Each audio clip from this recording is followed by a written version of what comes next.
let's proceed, but before we do that, let's address the question of whether we'll stop at 4 or later, seeing that we have lost quite some time this morning. Mr. Mkwena, you're in a better position to assess the situation. Mr. Chair, Mr. Tukwani is set down to testify today and tomorrow. We also have a very short witness that it's a corroboratory witness more than anything else. We can do either two things, Chair. We can either adjourn at 4 o'clock today and maybe attempt to start early at 9 o'clock tomorrow, because at least I'll be able to gauge at 4 o'clock as to how far we are. Yes. Okay, maybe we'll hear what, maybe let's deal with it at 4. At 4 o'clock, yes. And then we'll see whether we add some time yes. today or we start early tomorrow. Tomorrow, I would have assessed. Yeah, okay, all right, yes. Thank you.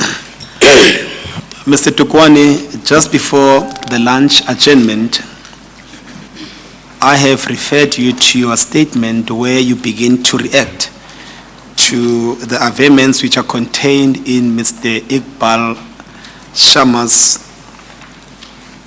affidavit. You do so starting from paragraph 8 on page 3 of your witness statement. Please take us through the contents of that paragraph and what you are conveying to the Chair. Chair, Mr. Sharma, in his affidavit, indicated that on paragraph 11 of that I requested him to draft letters I requested him to drive these letters for me. And of course, it is not correct, it is not true, because the office also had legal advisors who were capable of doing this kind of work. Besides also that one being a teacher for a very long time, and one could not ask a person to draft you any letter that you want to do, especially with the expertise that one had at his disposal in the office. And the fact that we are not talking about a person who is not knowledgeable, especially about the running of in the public sector. He's a former senior employee of a state-owned company, and he's well clued with the Public Finance Management Act 1 of 1999 as amended. And he... Are you now talking about, who are you talking about when you say he's well clued in whatever? I'm talking about on page 4, number 9. Oh, okay. I had indicated here, the page 8, I deny the fact that he said I asked him, I requested him to draft this. Oh, you're talking about Mr. Sharma, is that right? Yes, okay. No, I thought And the fact that he was a very senior employee at one of the state-owned companies, his knowledge in as far as the acts and the regulations that pertain to the kind of work, he should have known. I mean, he's more clued up, and his knowledge far exceeds mine. But it does not explain why, in his view, given his prowess in the legislative framework, did he find it,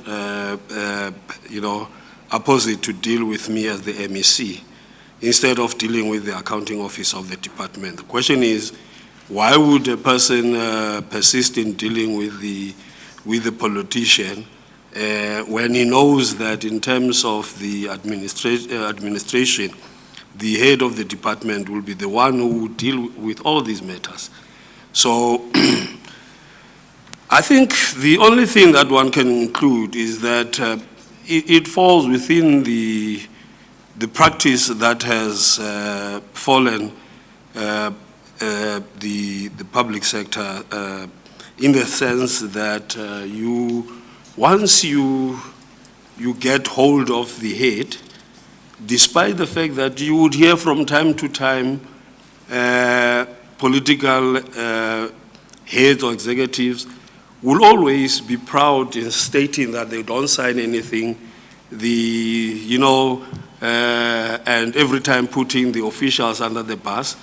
But the fact of the matter is, once you have an MEC or these political heads, it is easy, once you have finished with him, it is easy for you to get what you want.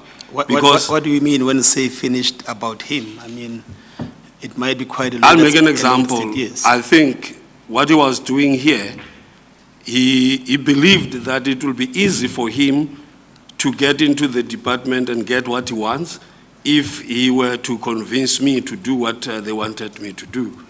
And once we have the hearing of a politician in this matter, it will be easy to go to the officials. And I would further, as we go, when we start with what we hear for, I will demonstrate why I find it very, very disturbing every time that most capable officials have found themselves in a predicament where they are given instructions by their political heads. And when it becomes hot, they are just pushed under the bus, and the politicians will not take responsibility. So I will demonstrate that, but I'm just saying this was very simple, that once he agrees, it will be easy for him. And it is for that reason that I think it was a clear instruction from Magashule. As I say, it was in furtherance of advancing the commercial interests of the Guptas at the time. Are you now aligning what you're saying with what you stated to the chairperson in a previous testimony? Yes. When we were at the Gupta compound? Yes, yes. Well, I wanted to say, when I asked you who you were talking about, when you talked about him having certain expertise, you mentioned that it was Mr. Sharma. It seemed a little odd to refer to his experience and expertise in circumstances where you were saying you wouldn't have needed him to do the letters for you. You understand? No. What one would expect is something along the lines that, look, I didn't need him because I had this capacity, which you did say the department had the capacity, but maybe to compare and show that whatever experience or expertise he had really didn't match that which you had. Therefore, you would have had no reason to need him to do anything. I think that's what kind of confused me. Can I help the chairperson Yes. from that confusion? Yes. The page 8, the paragraph 8. Paragraph 8, yeah. Deals with the drafting of the letter. Yes. That is where I'm saying Yes. I had these skills in the office, so I did not need him to do this. For the drafting. On the paragraph 9, Yes. I'm not dealing with the drafting of I'm dealing with him. It's a follow-up. knowing It's not that- a follow-up on Yes. the earlier point. No, it's not the follow-up. But It's a different point. Yes, I'm saying I'm raising this matter. Yes. That for him to be dealing with me, he would have known that the Yes. best person you should go to would be the HOD, not this. So I'm just stating that Yeah. as a fact. Yeah. That, So effectively, the point you make at paragraph 9 is to say, I've dealt with the question of drafting Yes. and the capacity to draft. I say I had that, the department had that, I didn't need him to draft letters for me. That's one point. But then you say, in effect, what you are saying is, on his own version, he sought to deal with me as MEC, and yet, because of his knowledge of the PFMA and the fact that he had been a senior employee of a state-owned company, he should know that I wasn't the person he should have dealt with. Maybe he should have dealt with the head of department. That's the point you're making. Is that right? Yes, that's the point. But you must say if I don't understand the point you're making. Do I understand it correctly? You do now. Okay, all right. Okay, thank you. May I now Okay, let's proceed. May I now refer you to paragraph 10? Your voice has gone down, Mr. Mkwena, at least from my side where I am. Mr. Chair, it might be the effects of lunch. Yeah. If I may refer you to paragraph 10, Mr. Tukwani, where you are now referring to a document that was annexed to Mr. Sharma's affidavit, and you're making certain remarks about that document. If you check the statement that was marked IS1, is a copy of a tender on special development framework for Machabe local municipality. And what is very interesting here is whatever was happening with the special planning framework, development framework of the Machabe local municipality had nothing to do with the concept of a new city. So even when we were thinking about this, and when I went to the municipality to present the idea of building a new city, especially after the 1994 elections, where we were saying for us to do justice to the spatial setting, we needed to build a city that would not have the hallmarks of the other cities that were built before 1994. And I presented this without the knowledge of the tender that they had issued out. And for him to link this is actually not correct. So you are disputing what he is stating in his answering affidavit in line with the document? I do. Yes. Now, you make reference to one person called Tsepiso Makashuli from paragraph 11. Before we deal with those contents, could you explain as to how do you know him and who is he? Tsepiso Makashuli is the son to the then Premier of the Free State, Ace Makashuli. I know him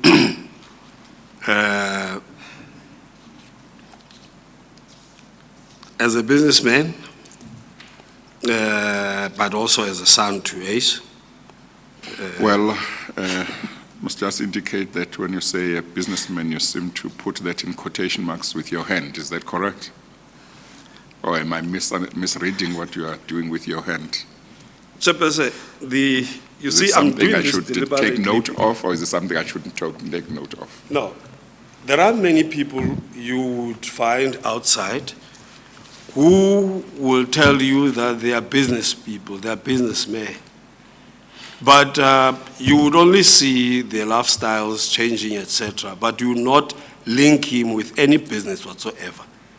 And even if you were to check, you won't find him linked with any person. I'm not talking about him specifically. Yes, just in general. I'm talking about people who will go around, everybody, once you get into a tender, you just tender and you are not doing the work that you are tendering for. You have no skills. You get the tender, you give it to somebody else, you get the money. You call yourself a businessman. So I'm using this term advisedly, yes. that not everybody who calls himself a businessman is a businessman. Okay. So in this case, he was referring to him as a businessman, and that he knew him as a businessman. That's what in his statement how he described him. So I'm just saying, trying to indicate that from his statement also, he was being disingenuous in the sense that he knew Tshepiso Magashule not only as a businessman, Okay. he knew him very well. Yes. But to just put it, to create a situation that they're only meeting as businessmen is not correct. In other So- words, you're saying that he knows much more about him than simply that he's a businessman. He does, Okay. he does. Now, let's deal with the specifics of that paragraph in order to place your evidence in its proper context. That is He the paragraph believed 11. that he sent, him an email and trying to ask him to facilitate such a meeting. And what I'm just saying is, there was nothing wrong for him if he had a genuine proposal to actually ask to meet me and explain what he wanted to do. There was no need for them to go to him. If you check this, that's why I used this in, The quotation, Yes. Max. just to demonstrate that here it was coming as a pressure. If you check what I said at paragraph 9 and this one, you would understand the content of what I raised in that. That in this case, the intention is to, once people believe, once you have Tshepiso coming to me or Tshepiso arranging such a meeting, I will then tremble and then grant them such. So I'm Yes. just saying, because people will mention that is the son to the premier and all those things. He was doing that deliberately, hoping that it will influence me. Yes. But I'm just saying, there was no need for such. Yeah. If you want to meet me, you can just arrange for such a meeting and do that. That's what the contention of this paragraph is all about. Yes. You may then proceed to canvass paragraph 12 of your statement, Mr. Lukwana. For instance, I would not have met a person to speak about the lapse tender, as he states here, that our discussion was the idea that they had and the way forward in relation to a new concept of for the lapse tender. So I did not have any clue of any of the tenders that the municipality had issued, and besides that, I'm staying in Valcom, and people who were in that municipality at the time this was discussed are people I know very well. And I would have been aware if there was something of this nature.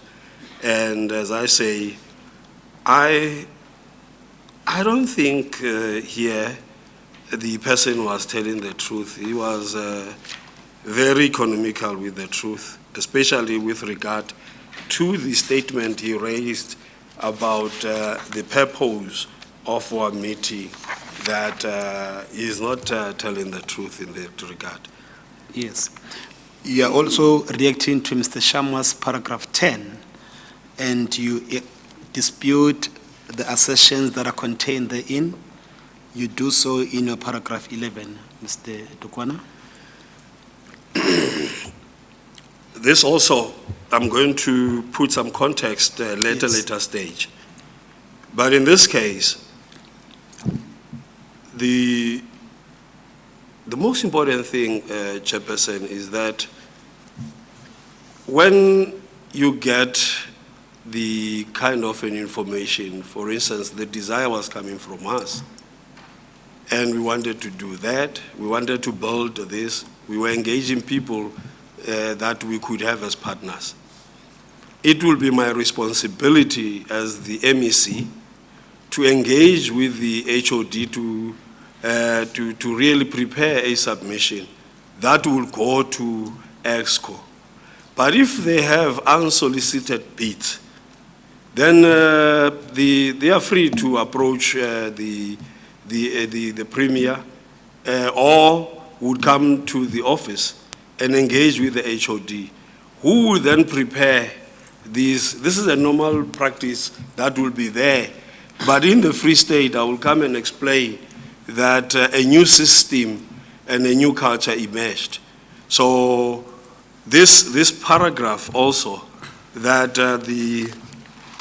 Mr. Sharma refers to, that I advise them to approach the Provincial Executive Committee. Look at the logic of the whole statement.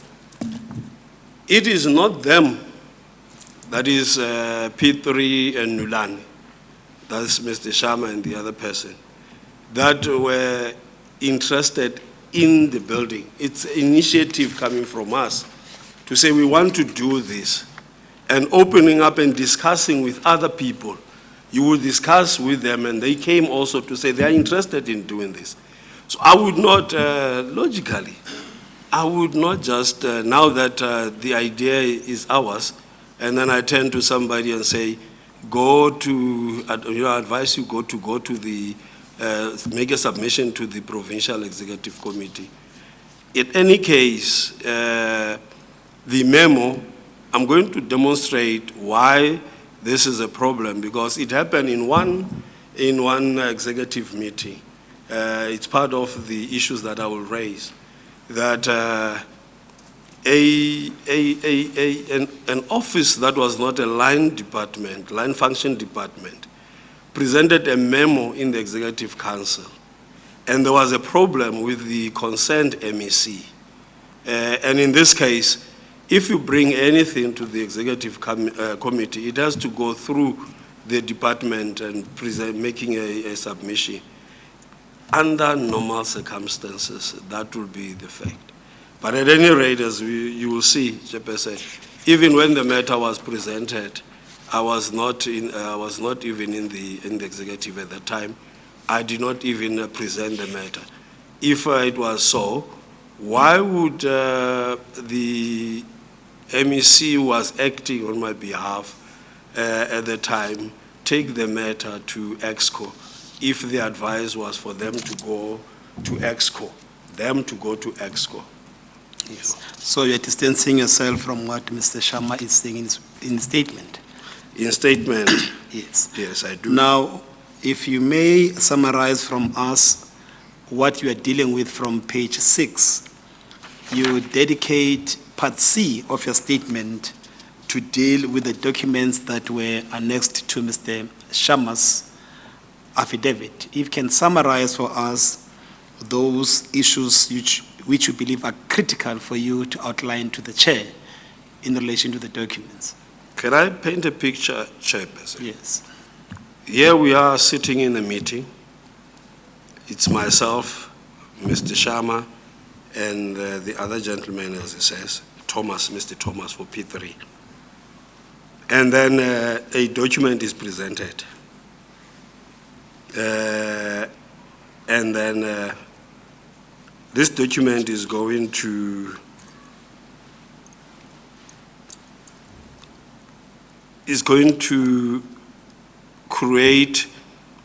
help create a project that is worth billions of rands.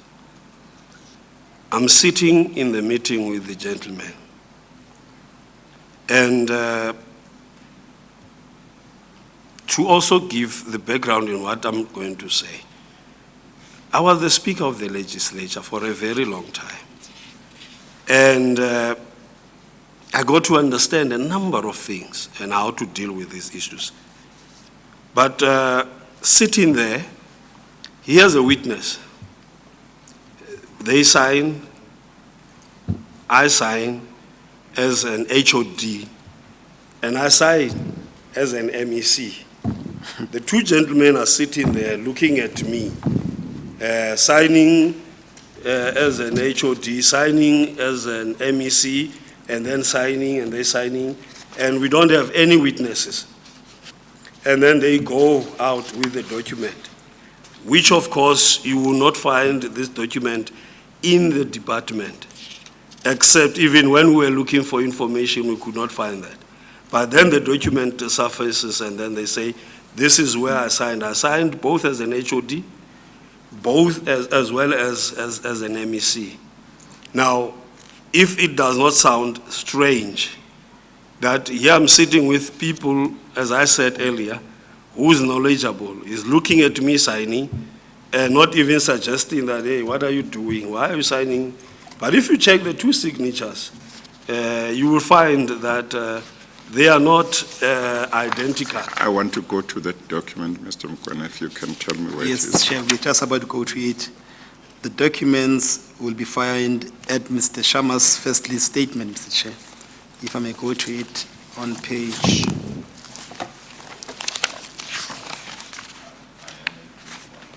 I am at page 1 of Mr. Sharma's statement. yes, Is it one of the annexures? it's page 36.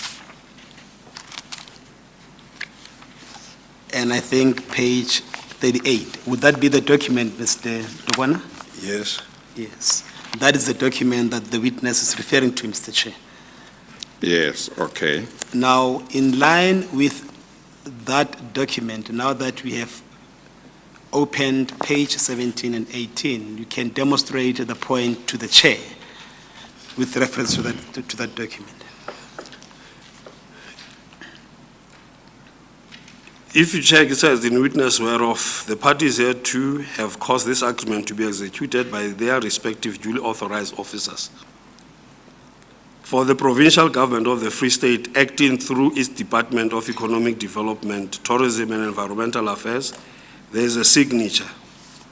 And then it says, head of the department, provincial government of the Free State.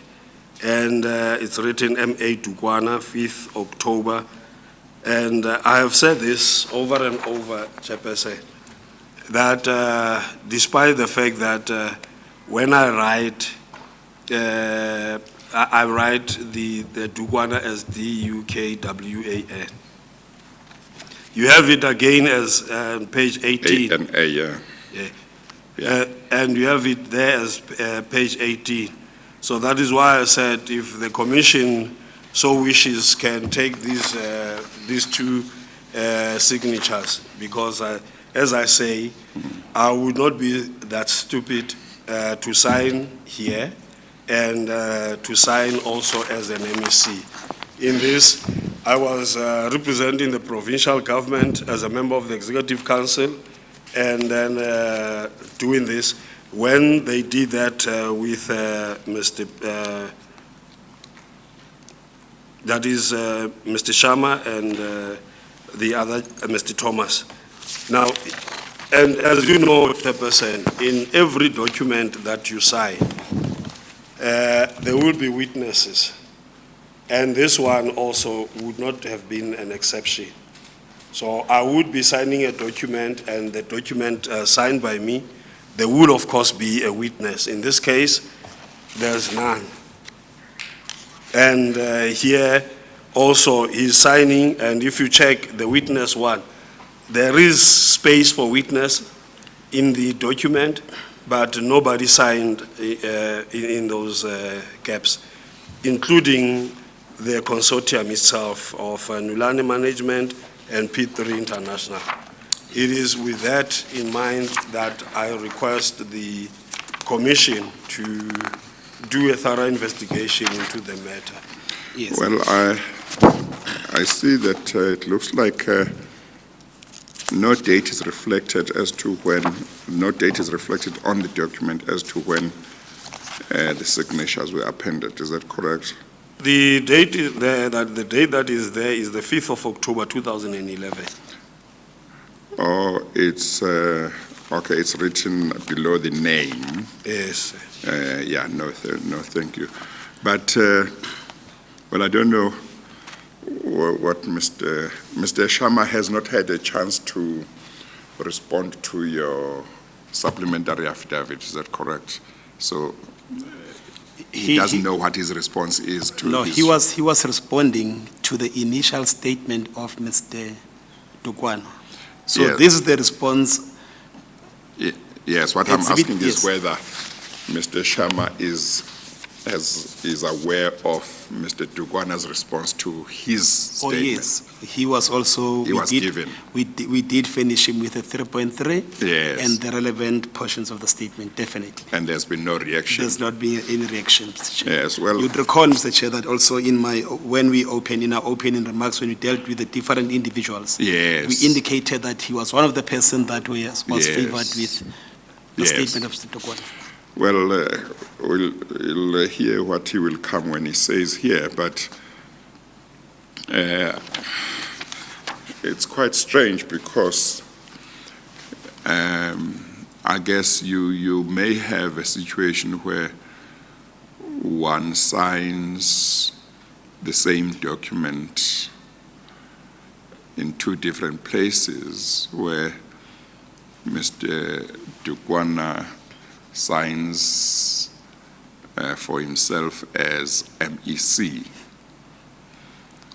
and then maybe he signs in the place of the head of department on behalf of the department PP, the head of department. Theoretically, that could happen, but maybe if you're talking about the structure of a provincial government, that the one is a political head, the other one is a civil servant, it could cause problems even then. Yes. But I see that here it's not even PP.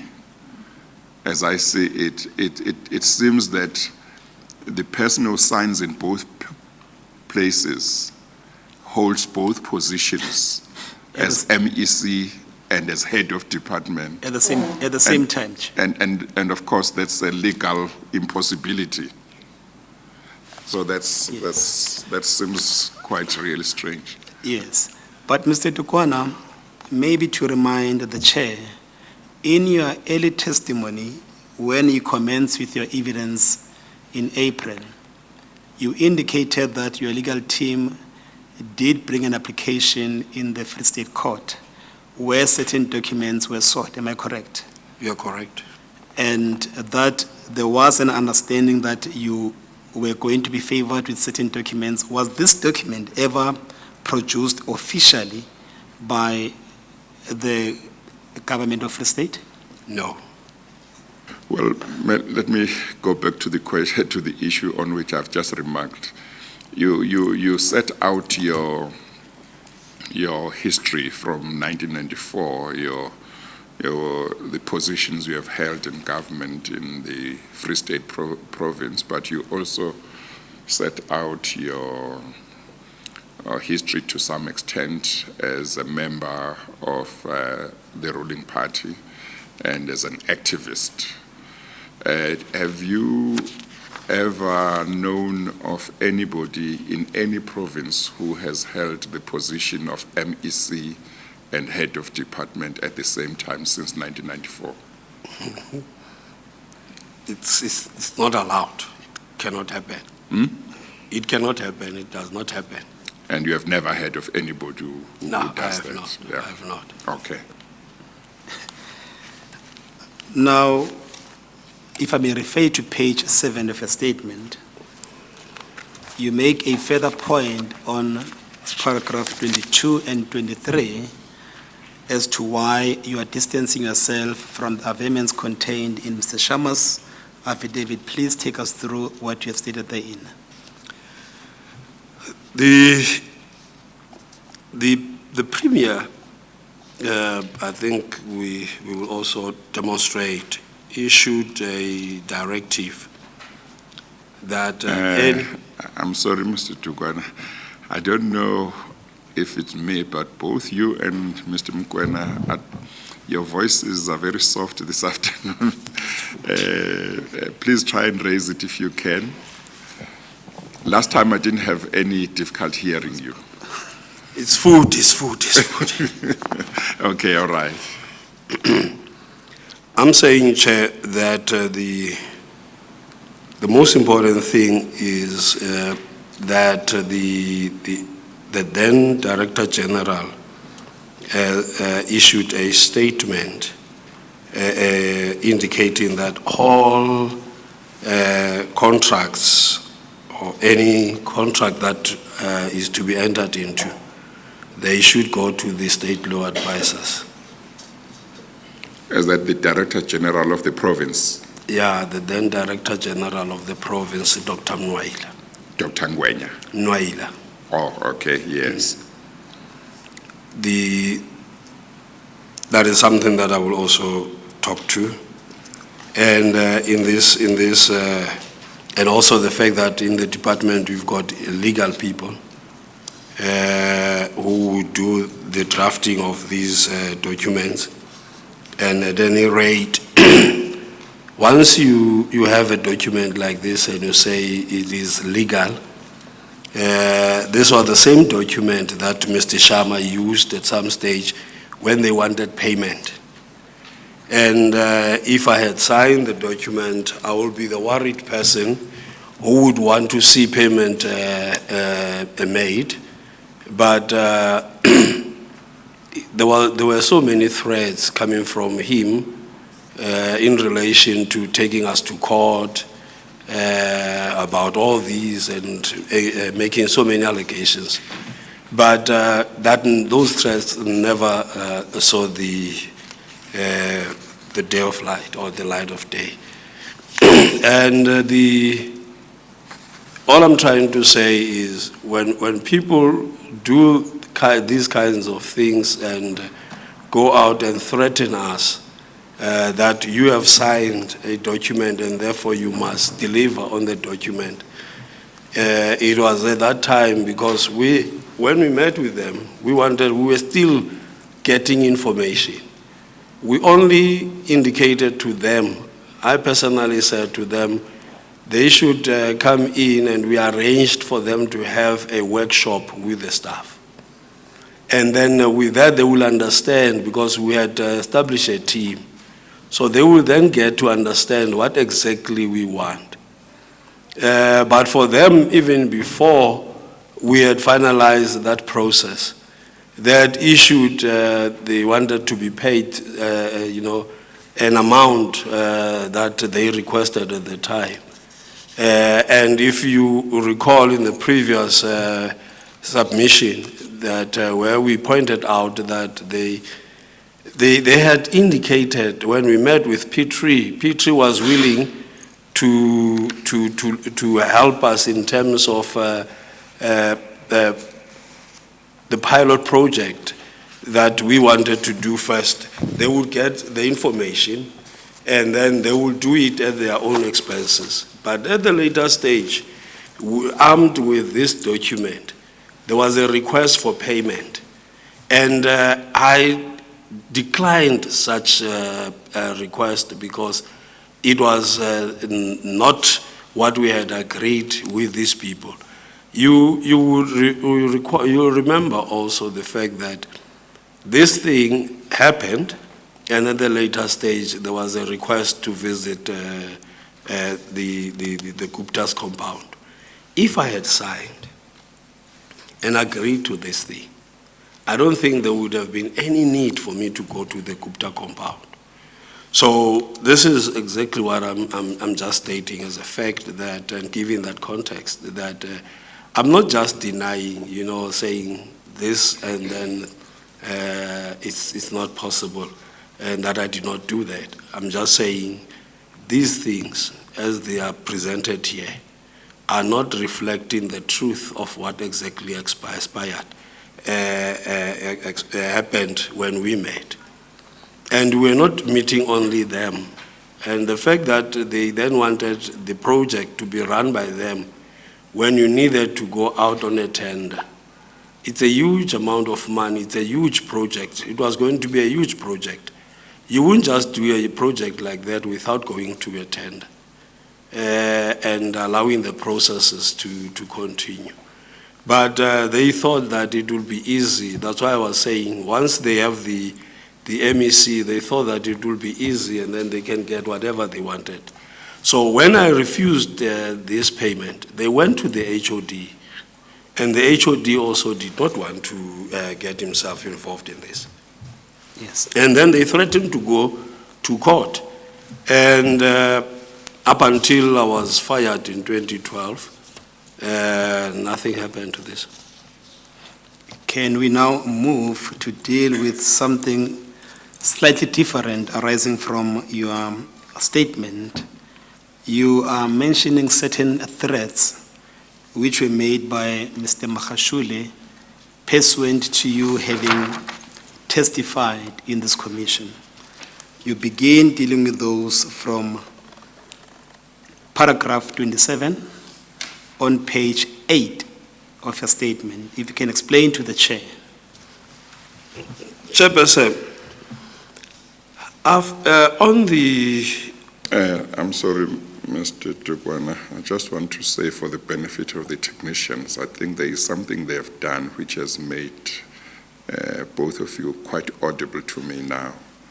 I'm saying it so that in future, if I have complaints, they can remember what they did, whatever it is.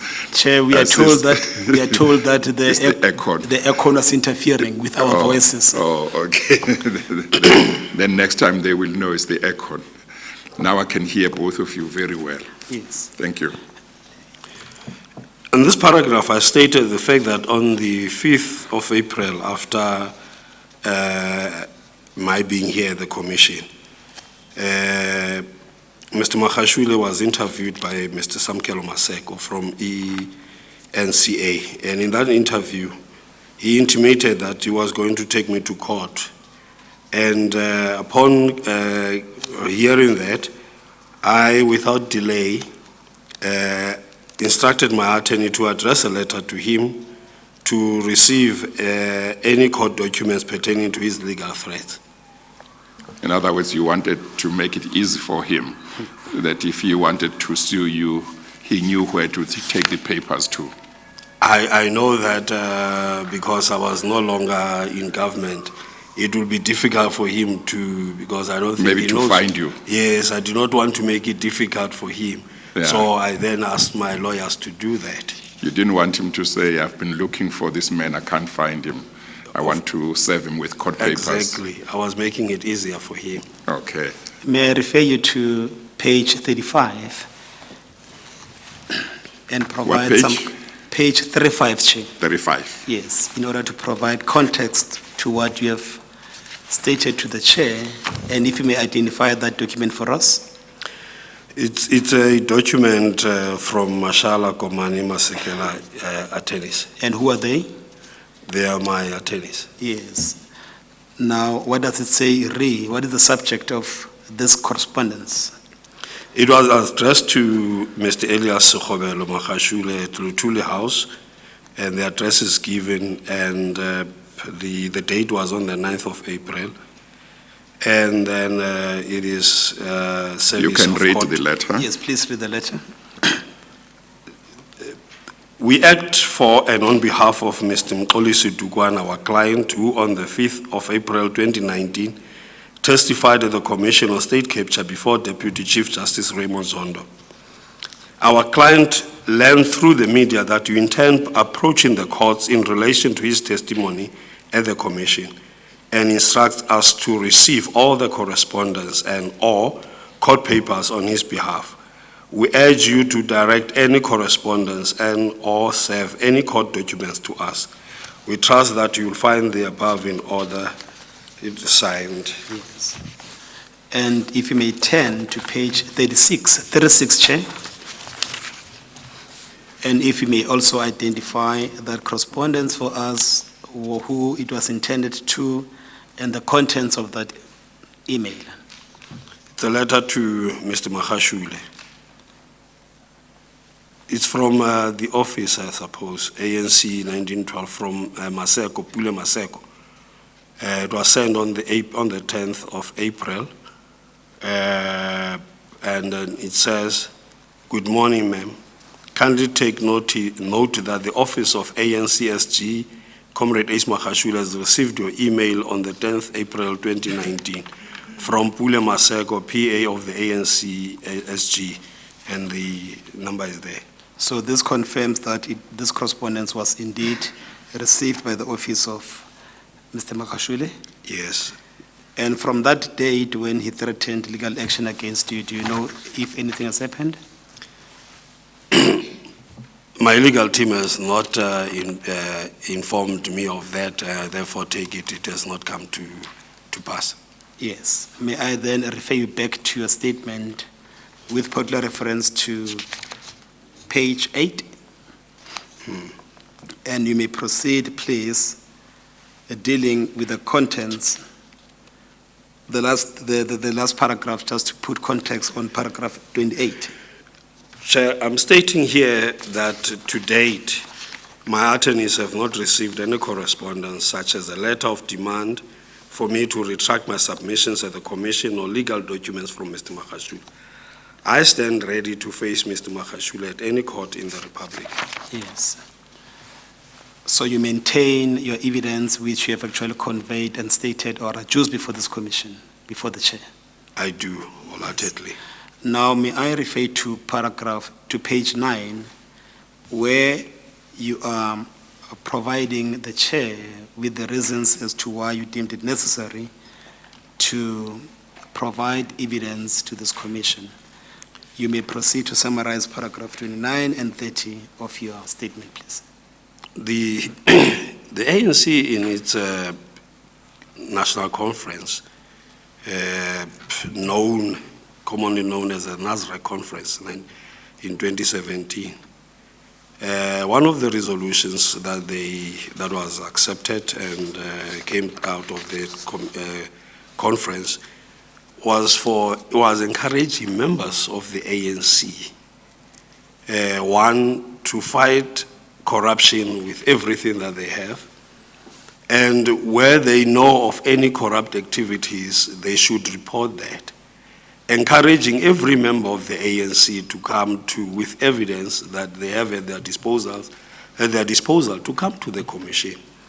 And as you would know, Chair, there has been so much noise about implementation of the conference resolution. And many people only think of those that relate to radical economic transformation. There are many, building the organization, et cetera, including this one.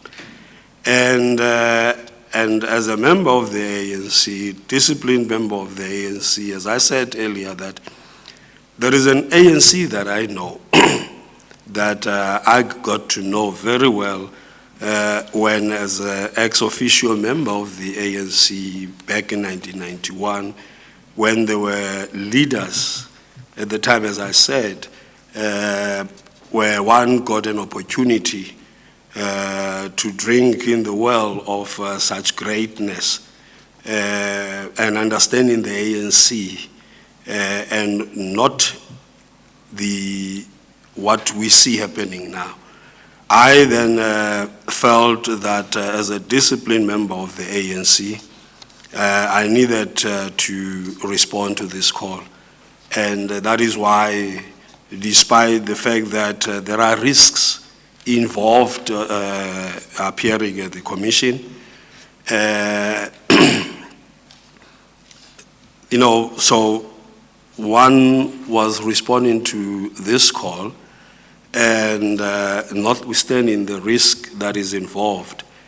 But one thing that is driving one to come to the commission here is because we were left a legacy, and by generations before us. And it is important for us to leave a legacy for many generations. I'm not doing it for this generation here. I'm raising this matter because once we allow corruption to be endemic, as you would see when I deal with some of the issues on the side, that once corruption becomes normal, it becomes difficult for us as a nation to bring up responsible adults, and you need people with ethics to be leaders in society. But once you get, I'll make an example, in one ward, when people were told that this mayor is actually stealing the money from the municipality and you are suffering. Some in one ward were saying, but at least he's giving us some. So people don't care about the consequences of this as long as they are getting something. And I believe that it is our responsibility, all of us, that we should stand up if we truly love this country and deal with this thing that is destroying our country. And if we can get every member of our society, especially in the ANC as the ruling party, if we can get them to detest corruption, fraud, and everything, I think it will help. It will go a long way to deal with this. But also I'm very mindful of the fact that you're not going to fight corruption by only raising these matters. We have also set up a community forum, and where we think we will use this to train, educate, and empower our own citizens to be very active. I was encouraged when, especially when the reports, the newspapers were raising a matter about the funding of the campaign of now the president, and that everything was put there. It was encouraging to realize that there is so much excitement in terms of engaging from our own people to engage things that they say they don't like. But at the same time, I was disappointed that the Auditor General had raised so many other things, especially in the municipalities, what has been happening, monies misappropriated, etc. And the same energy was not demonstrated by our public in terms of raising these issues. All I'm just saying, not justifying some of the things, because also at the time I was also responsible in the campaign. And when people raise these matters, one thing that people did not know, that one participated in many campaigns, starting from the campaign that was in Polokwane. I think if people can be honest and understand what happened, they will realize that these things started a long time ago in doing this. And it was encouraging that people were starting to say, it is wrong to do certain things. And it affects the standing of any person if certain things are not done the proper way. But people do not understand that at the time also, some of us, when we were saying in the commission, but hey, you guys want to go this way, you want us to sign things, you want us to, you have bank accounts, you do this. It doesn't happen. And people said, no, we want to make sure that whatever money we get, we can account for that. The only way we can account for this is to make sure that there are no plastic bags full of money going out. And as I'm sitting here, I'm very proud to have been a member of that campaign and made sure even that when they were raising all these issues that we can actually say, you can have, I still have some reports where I can show that this is where the money went. But if you check, nobody also cares to ask, what happened to other campaigns? If you remember, Chairperson, also, that when the DA was in a campaign for leadership in 2015, the person who was contesting Musimaimani, I think is Wilmot James, I think, challenged Musimaimani to declare the source of the funding of his campaign. And on the 29th of April, I think, 2015, and the 30th, there were some statements, some reports that were made where they indicated that it had nothing to do with the public, but it was an internal matter of the party, and the fact that the donors or those who were giving out money had requested to remain anonymous, they will defend that. So I'm just saying that this matter was much bigger than only people looking at what happened at the CR17 campaign. So I'm raising this matter just to say, as members who are disciplined, there are things that we know. Sometimes we get off the road. But when people raise these matters and started engaging, and you see the zeal that people were raising about the possibility of being captured, etc. I also, in some cases, I said the same president with his foundation, raising money and going, even in our province, we became #1 province in education. Monies that were spent in dealing with were coming from the Cyril Ramaphosa Foundation and contributed immensely. At the time, nobody said, because you are receiving money from those who are said to be our white compatriots, etc. Therefore, nobody went to and said, we will not accept this money comes from these white people, white business people. But it helped.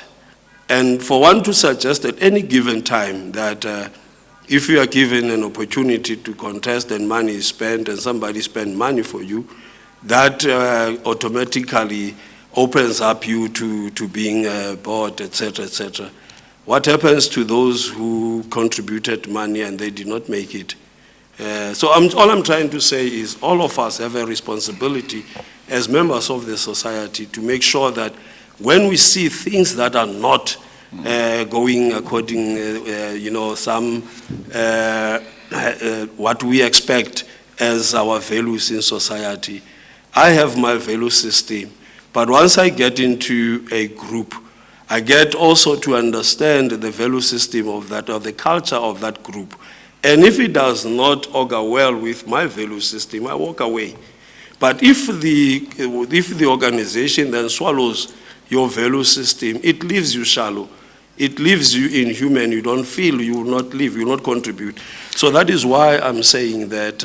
I guess the point that you are really making, without going astray, is simply that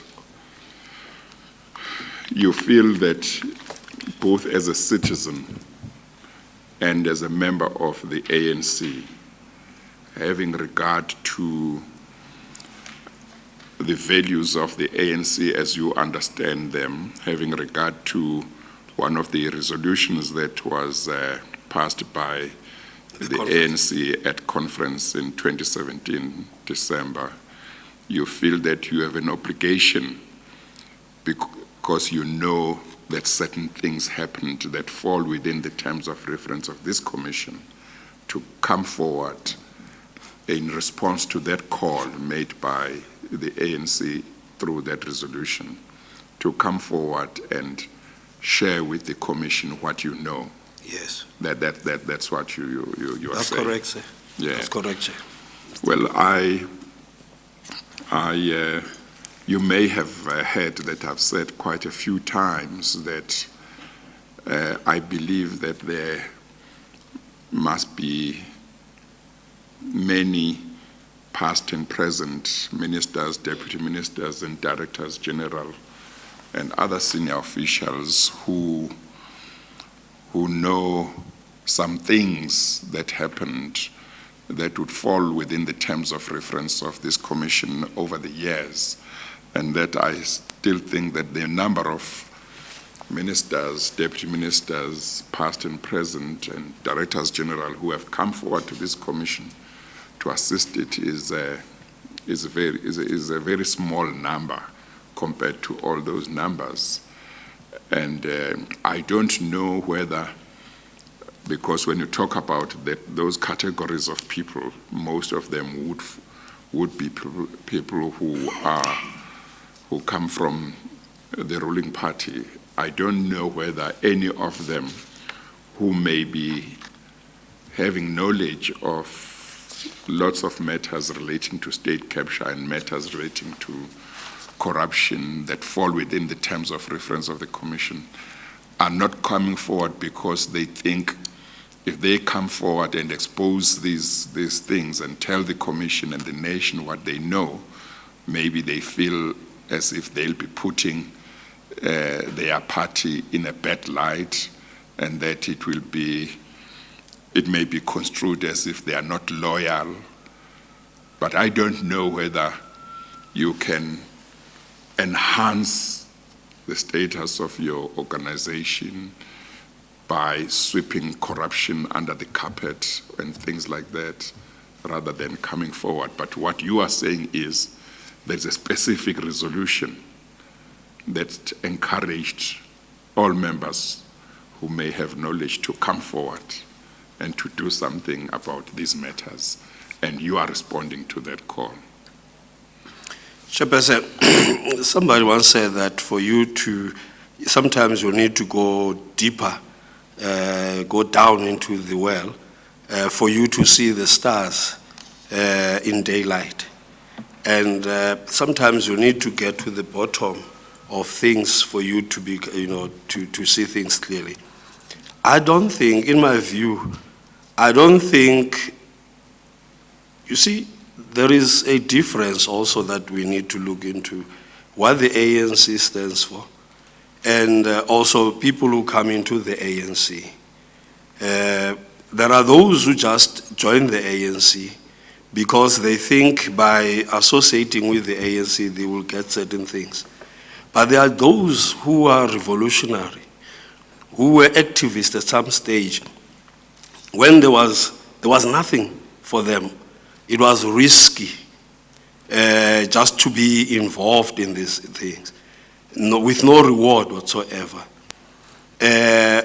I'm talking to such individuals that who understand exactly why other people had sacrificed with their lives for us to be where we are.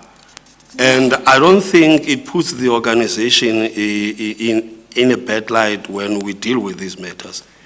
Because the fact of the matter is, you are not going to do anything drastic, as you say, radical economic transformation, when there is so much corruption prevalent in society. Services are becoming expensive because you have leaders who are not dedicated in making sure that the laws, the acts, everything that have been passed to make sure that we've got good governance are implemented, as leaders making sure that these things do happen. And then you find yourself entangled in that. What suffers is then the implementation of some of these resolutions. So it is therefore very important that the work of the Commission should be enhanced and make sure that all those who know anything should come forward, because once you do that, you are able to cleanse even your organization and clean society. Because what is happening in the ANC is a microcosm of our society.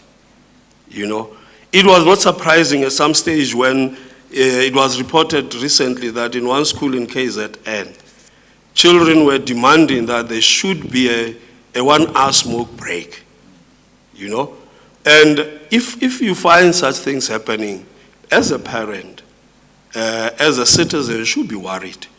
Where are we going? So I'm just saying this is a problem that we need to fix. It's not only about economy, about this. You need also to look into your society and fix this, what is happening, what is wrong in our society. Once you have that, you would have a better way of dealing with all the challenges that we have, because you would have everybody in understanding what is happening. If you go to, if we leave this, for instance, you would have police. Sometimes I asked in Velcom, why are police not doing, why are they not arresting these people who are all over, especially illegal minors, etc. I was shocked when one policeman said to me, the problem is, we arrest these people.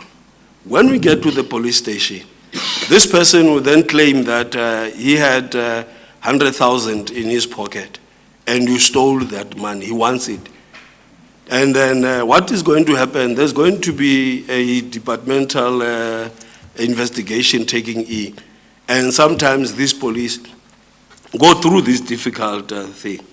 And because we are not dealing with this, we are not dealing with corruption and uprooting it, some others now get involved and they see there's no value in arresting these people. What do? We get into this. So there's that logic now coming in our society. And the other fact, Chairperson, is that people are so tired of commissions after commissions after commission. People want to see these people getting arrested. But once they don't see this thing happening, people get discouraged.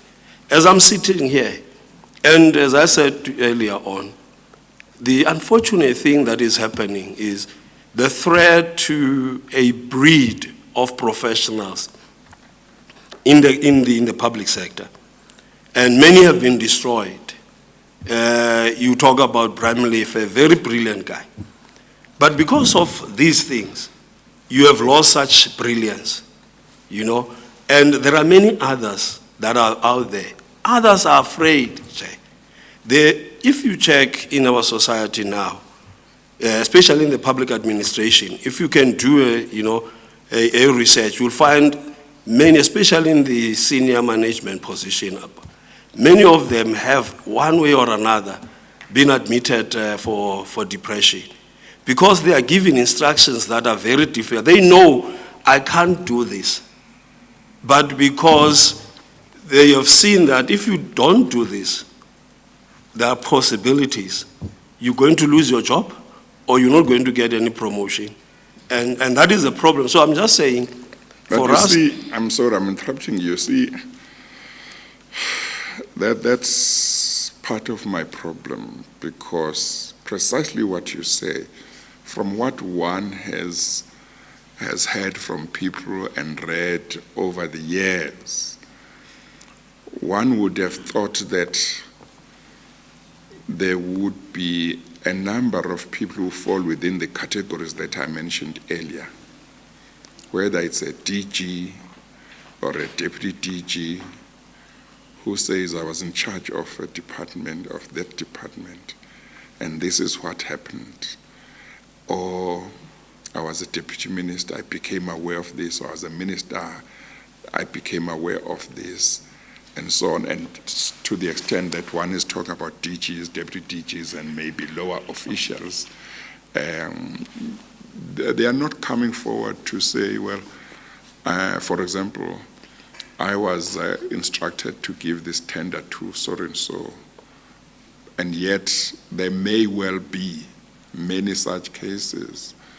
And what part of what is worrying is, why do we have so few people who are prepared to stand for the truth and say this can't be allowed to continue?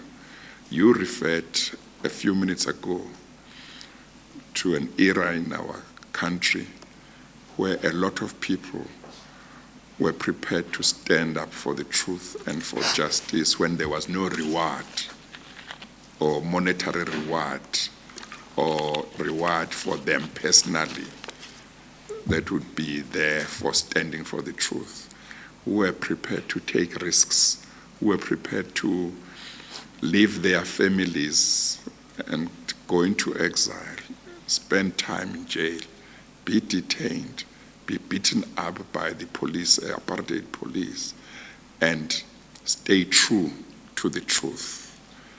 And where are those big numbers now? We knew that there were big numbers of people who were like that, and many of them are around,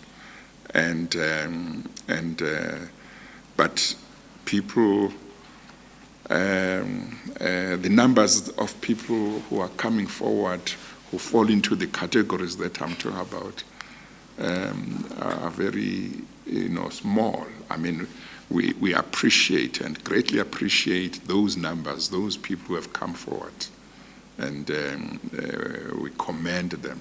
It's good. But one just feels that the numbers are small.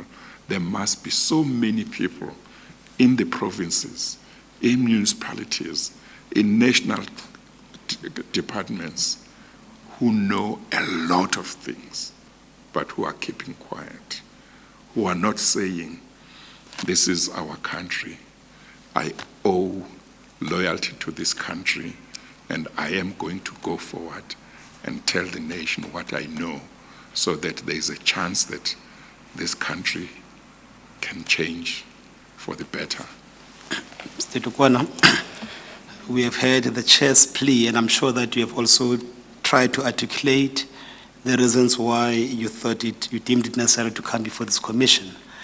If you may now deal with... Hang on, before that, Mr. Mkwena, Mr. Tukwana, do you want to say anything to that? Chair,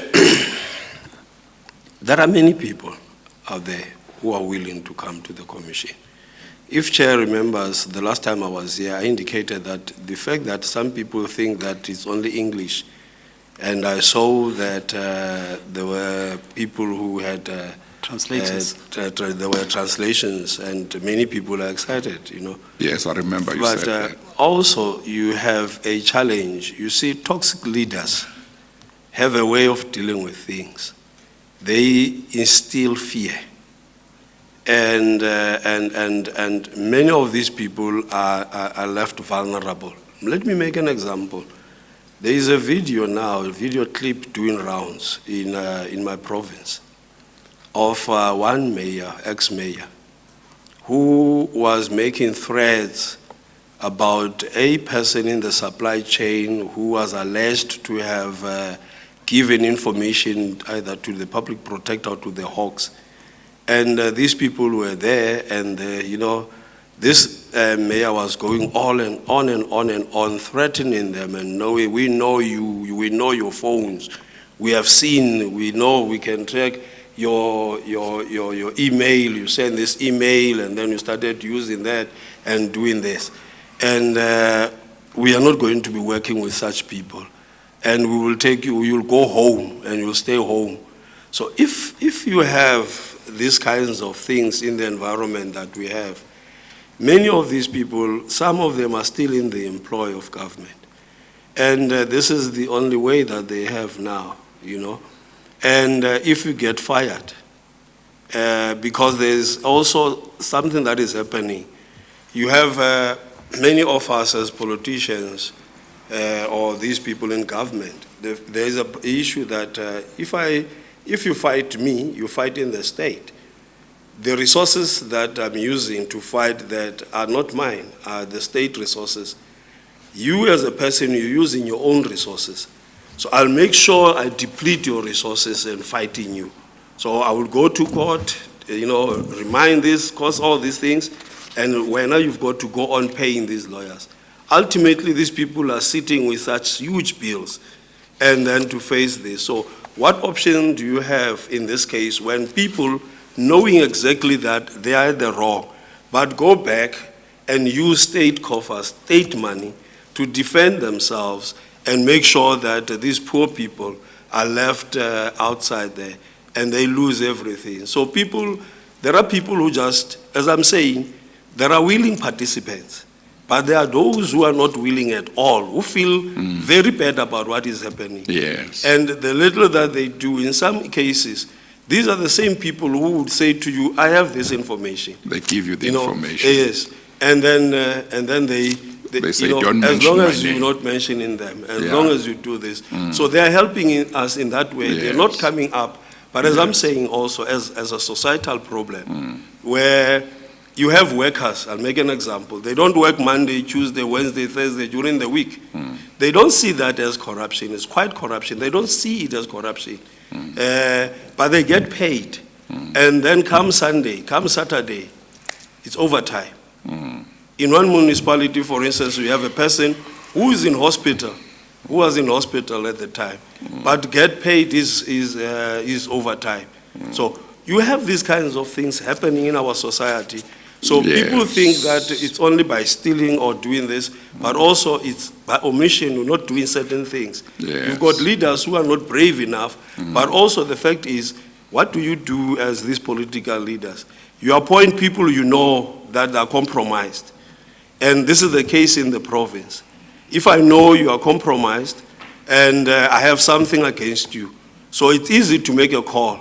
You will do these things. Yeah. And then we continue. And I'll be sitting there and say, I'm not signing anything. And that is the problem, because they don't take responsibility. So I'm hoping that there are many of the colleagues also in the ANC who will stand up. You will stand and up. then who will come to the commission Yes. and help the work of the commission. Not to help the Zondo Commission, but to help South Africa Yes. cleanse itself of this sickness that we are seeing now in our society, that undermines development, growth, and all other things. No, thank you, Mr. Tukwana. I particularly wanted to hear the perspectives that you have given me about challenges in people who should be coming forward, who may be having knowledge of things that fall within the terms of reference, but who are not coming forward. I've asked other witnesses who were in government also to share with me their perspectives, because it is something that is quite concerning to me. Yes, you may proceed, Mr. Mkwena. Mr. Tukwana, from paragraph 31, you trace your history with Mr. Magashule and the role that you played in his career. Could you please deal with those aspects from paragraph 31 and 32? I'm sorry, what page are you now? I'm on page 9, Chair. Okay. Paragraph 31, leading to paragraph 32. I served with Ndade Magashule from 1992, 93, 94. You remember, Chair, I indicated that I was the first chairperson of the ANC in the region when the ANC was unbanned, and later on Ndade Magashule came in and we started working. And I knew him at that time and many other comrades. And I also, I'm reminded also of what happened when I was fired. The then SG called me to his office, and he indicated that, you see, we wanted to save you from this, but you were there speaking this English and defending this thing. Now it bites you. So the issue, what I'm trying to say here is, I'm one of the people who in the Free State at the time worked with Ace. We protected him, we defended him, and this was at the time when there was an arrangement, agreement that whoever becomes the chairperson of the province will become the premier. So it was a position that was taken by our branches.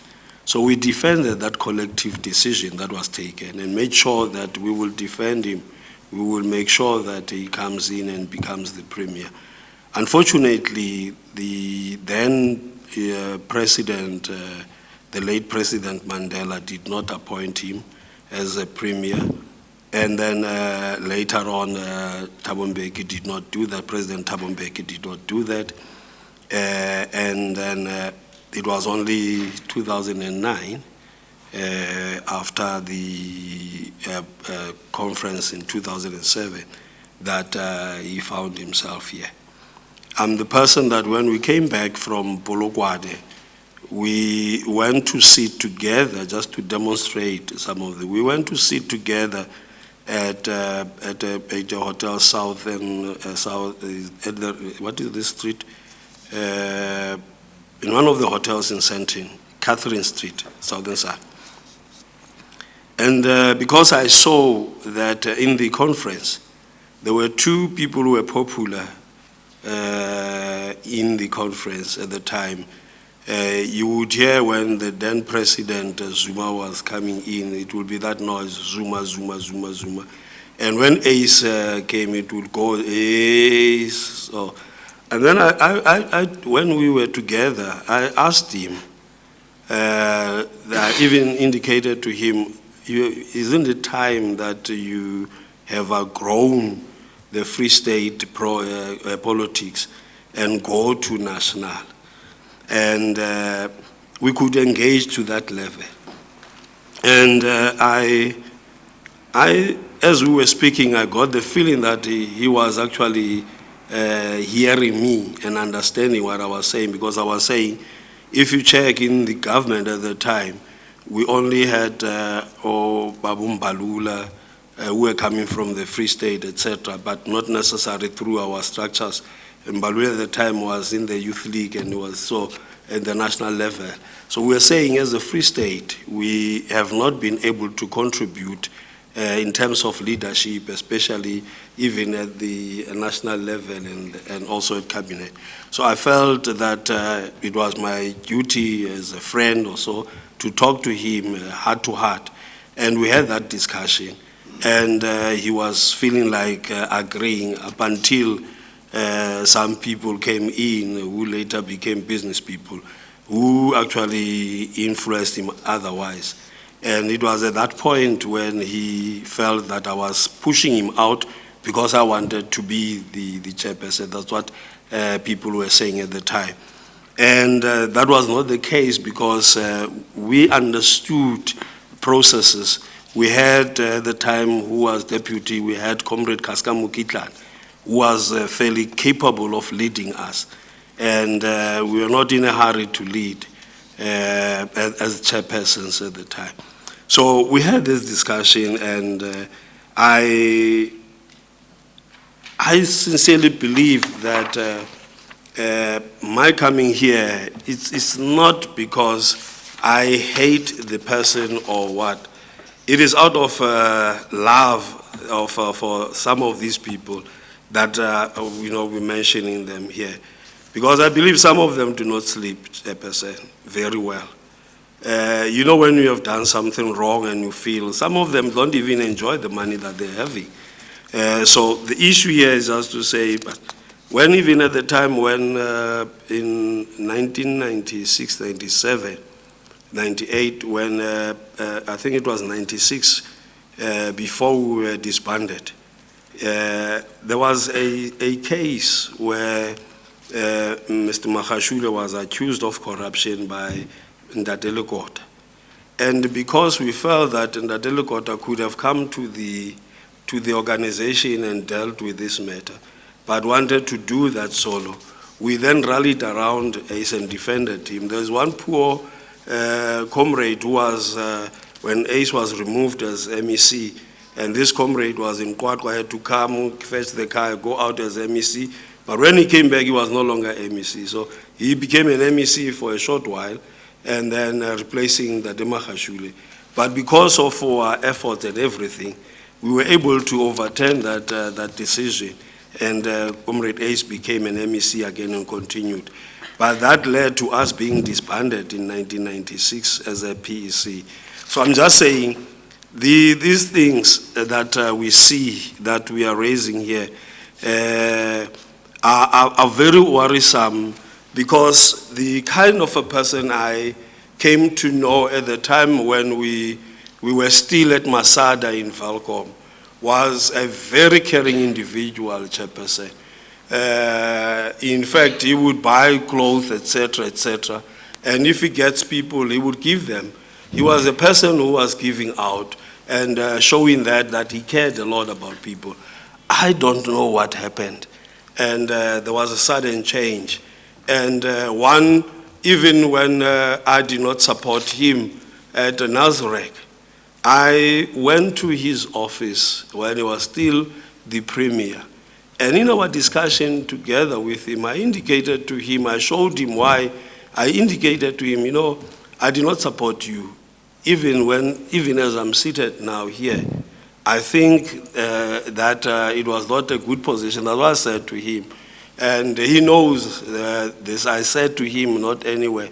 And I said, I'm worried. I wonder whether these people are going to get their minutes, because you are not the person who writes and all those things, and sometimes you're going to change these minutes. And he jokingly said to me, I'm not going to write minutes. It's going to be Comrade JC Duarte will write minutes, and etc. So I'm just saying, just to demonstrate this, even after the NASDAQ conference. So when we went and met and discussed with him in his office, I indicated to him that, look, you are now in this position. It's either you going to make it difficult for any person who comes from the Free State to actually be recognized at the national level, or you're going to make it easier for us if you now move away from the Free State and become the SG of the ANC, all of us. And I think it will work. And I thought we understood each other. As I left, I had the impression that, because he said he's willing to do that, he wants to do that, he wants to be this. But I was shocked that 2 days later, one of the MECs told me that when they were in Botshabelo, he was telling them how he managed myself and Thabo. That when Thabo came through this door, and then he fetched me through this door so that myself and Thabo should not meet. And then he says he was managing us. Then I felt that I don't think the person would actually... Who is the person you're referring to? I'm talking about Ace Thabo. Makhashule. Who's Thabo? Who is the person Manyoni. you are referring to as Thabo? Thabo Manyoni. Oh, okay. Yes. And at that meeting, I found Thabo there, but we were put in different offices. It was clear that it was meant for us not to meet. But unfortunately, nature called and Thabo had to come, and he found me at the reception, and then I said, I do not know that you are here. So now that you are here, let's go and meet him together. And I don't know what happened. I waited, and after that, so I was fetched by the then Premier, Ace Makhashule, into his office, only to understand that when he fetched me, he allowed Thabo to go out the other way, and I was put in. So I'm just saying that disappointed me a lot, to say, here is a person you're trying to help, because this is what we have done all the time, trying to help him. Sometimes when we work with people, you would understand your weaknesses and you'll understand his weaknesses. And you will think that you are saying to a person, you can do this and become a better person. So, but then I realized that I was wrong. So the essence of paragraph 31 and 32 is that you are here to testify on the issues that you are raising, not of any ill feelings with anyone, but to provide the facts that falls within your knowledge. You see, Chairperson, the difficulty and the one painful thing that has actually been with me since I came here, it is people that I'm going to talk about here are people that I was, I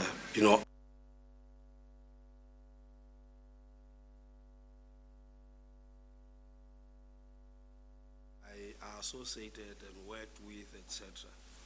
But to see such a change in people and see people chasing other things actually was very hurtful, to say the least. But it is what it is. I'm here not because that I want to pull any person down, but I just want to put these facts, and the facts will talk for themselves. And I just hope that sometimes, someday, actions will be taken against some of these people who are doing all these things with impunity.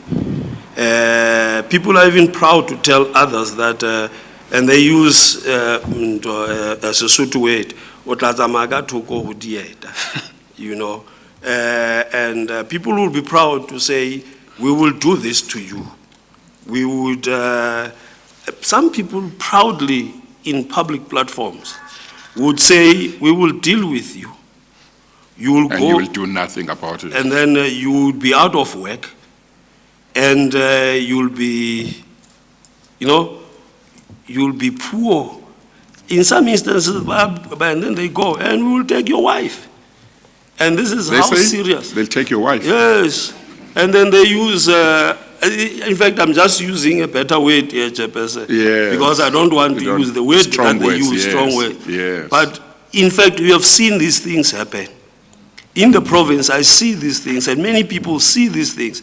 As I'm speaking to you, Chairperson, I strongly believe there are many people in the Free State who are really, really hurt and who feel that nothing is being done to deal with this matter.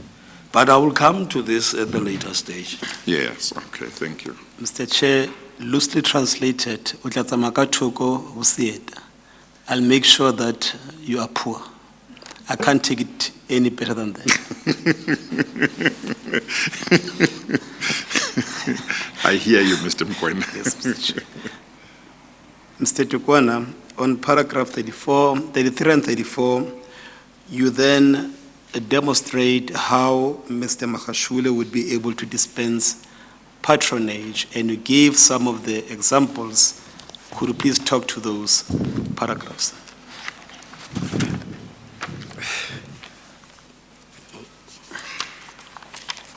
Chairperson. But I'm sorry, Mr. Mkwena and Mr. Tukwana, just to go back to what you were saying earlier on. In effect, what you were telling me is that the situation is so bad that some of the people who are engaged in wrong things, who are engaged in corruption, they will tell people in public, if you do A, B, C, D, meaning things that somebody could do if they are fighting corruption. If you do that, we will see to it, we'll deal with you, we'll see to it that you will become nothing. That's the gist of what you are saying. It is, Chairperson. Okay, It is. thank you. Okay, I interrupted Yes, Mr. yes. Mkwena. No, that's fine. You were just about to deal with 33 and 34 of your statement from page 10, Chair. If you check that, I was pointing, there were signs, Chairperson. There were signs that were there for us, for all of us. And I think we did a disservice to the Free State people, because being close to the man, you could see the signs. But instead, we protected these. What I'm trying to demonstrate here is, if you go to any department that is served in, you would have a person, for instance, if Ndade Kaska Mokitane were to come to the commission and testify about what he knows happened when Ace was in agriculture, and what, you have Ndade Khotule, who would be able to tell you what he knows, when he became the chief whip immediately after him, and many other things. Just to make an example, when I was MEC of Transport and Security, it was in 2008. At the time, Ace was in sports. And, there was a head of department who had come from suspension and won the case, in that class, who became the HOD in the department. Every time I went to a meeting, I was told I must fire him. And the person who was pushing that I must fire him. He was head of the department that I was department. chair, I was Yes. head, I was a political head. Yes. That is transport and this. I would be told, you must fire this person. Who tell you that? It would be Ace who would be telling me. And then there will be meetings where it will be said, we told you to fire this person. The question was, what is it that he did? And nothing came to it. And as Kama will have it, Ace then became MEC. Mr. Magashule. Oh, Mr. Magashule then became MEC in that department where this person, Mr. Klaas, was now HOD. And I watched deliberately if he was going to fire him. And when I realized that it was not happening, I went to him and said, why are you not firing him now? And he said, no, these things don't happen just. You've got to follow processes. And at the time, the premier was Mayor Beatrice Mashoff. And then he managed to make sure that Mayor Beatrice Mashoff was able to take Mr. Klaas to the office of the Premier. And he came to me excited to say, you see, I was able to deal with him. But I said, but you did not do what you wanted me to do. You wanted me to do this in the wrong way, but you do this. So I'm trying to figure out that you have a person here in Mr. Magashule, who from time to time, in corridors, etc., where we talk, he was frustrated by processes, that these processes are taking too long. And if it were, according to him, these processes, he would, this is demonstrated by the fact that in 1994, when he was MEC for Economic Development, when he submitted, and that's where people don't also understand, he submitted bills to be discussed in the Executive Council for the establishment of these entities. It was the investment and also tourism under his department. But they were delayed, and every time he brought the submission, it will not be discussed. So he felt that he can as well go without this legislation. So he went in and established the entities without a legislation regulating such establishment, and also transferred money. That is what they called fraud at the time and say corruption. He then transferred money when there was no legislation governing that, etc., into this entity. And it was that when this report came out that Ndate Lukota ran around with it, and that was what we were defending, and we defended that the money went, but of course it did not go as it was supposed to go in terms of processes. So I'm saying, had we nipped that at that level also to say, whilst we're defending you, but you were wrong in doing this. We did not do that, we failed dismally. And I think it dawned to him that if I do things and then I have the support of the organization, I'm protected and I can do this. And this developed into a cult in the Free State, that everybody, if you have something, you would have somebody says, I can take you to him to ask for forgiveness. And some people have gone, and then once you are gone there, things will change. And many, I remember we went to a wedding, and there was this person who had some businesses, and it went bad. And he was not happy, and he went to speak to Mr. Magashule in that wedding. And a few weeks after that, I saw a drastic change in this person. In some instances, he was driving an R8 when the person did not have money to pay a DSTV 3 weeks before the wedding. So I'm just saying, these are some of the things that you see happening. And I think our failure to deal with this at the time when these things were happening created a problem. And probably also, it is what also motivated me to say, I am not going to make the same mistake as I did before, where I'll protect people when I know that they are doing wrong.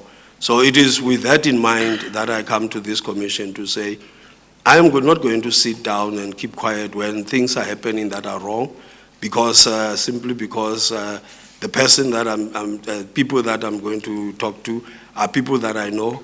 And in some instances, some were going around saying, they have assisted me, how can I suddenly deal with them? And I'm surprised that there are these people who will go out and say this.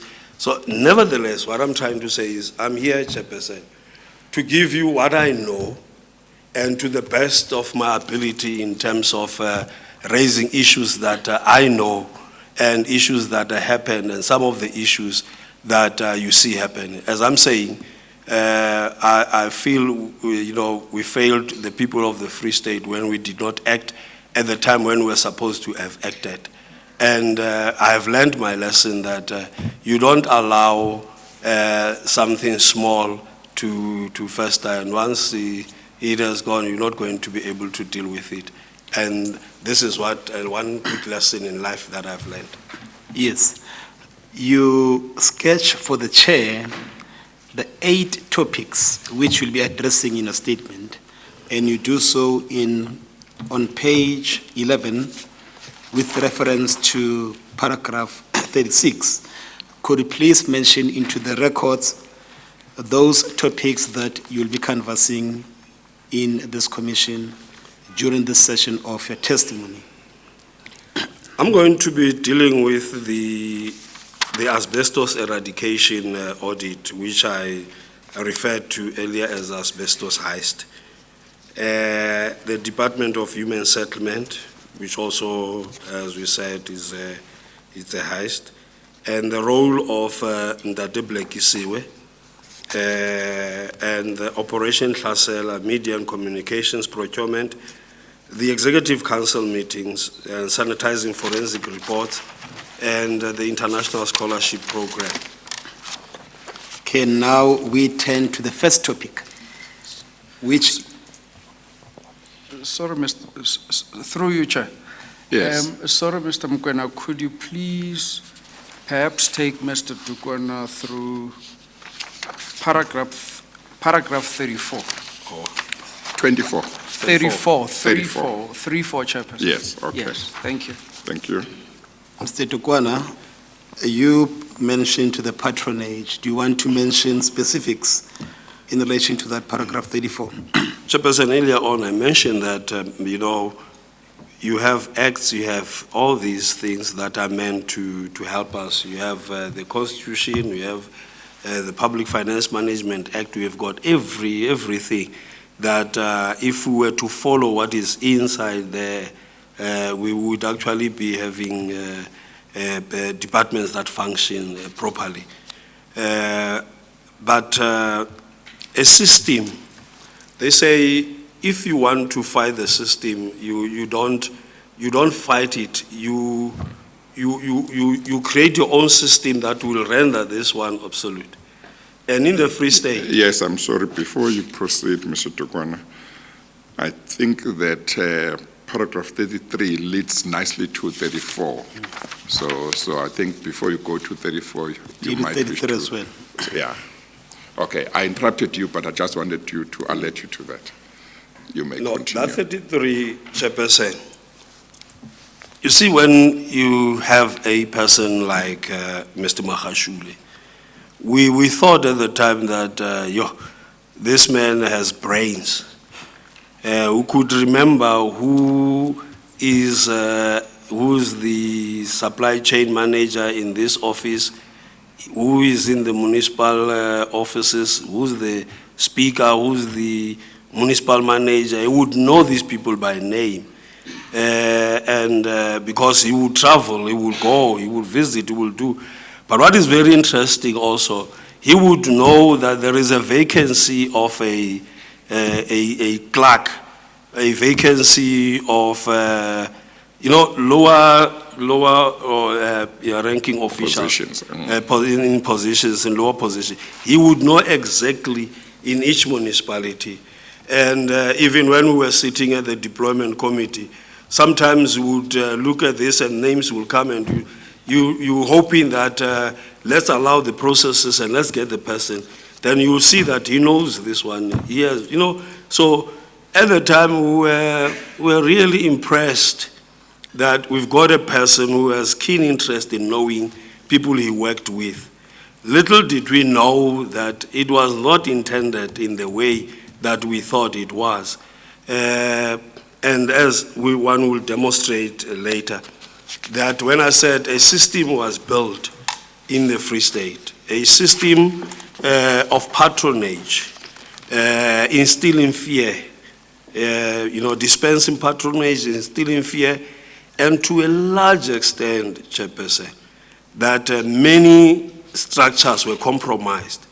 You can go to the police in the Free State, many of them, very much compromised, from the highest level to down.